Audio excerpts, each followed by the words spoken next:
lahat ng mga napipili natin na mga nanalo sa ating mga pasyuhan, sa ating mga pasyu games, ang mga napipili po natin na nananalo ay hindi ko po personal na kilala. Kadalasan, mas nakikilala ko lang sila kapag sila po ay nananalo na. Pero mas madalas po sa mga kilala ko, talaga naman hindi talaga po sila nananalo. Kasi madalas, ayoko lang mo kayo sabihin na kaya sila nanalo dahil kilala ko sila at malakas po sila.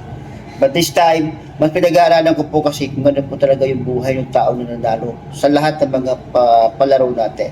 At binibigyan din ko rin po dito kung ano po yung importansya ng sakripisyo ng isang tao na nanalo sa laban ng buhay bago ko talaga siya ipanalo sa laban nito.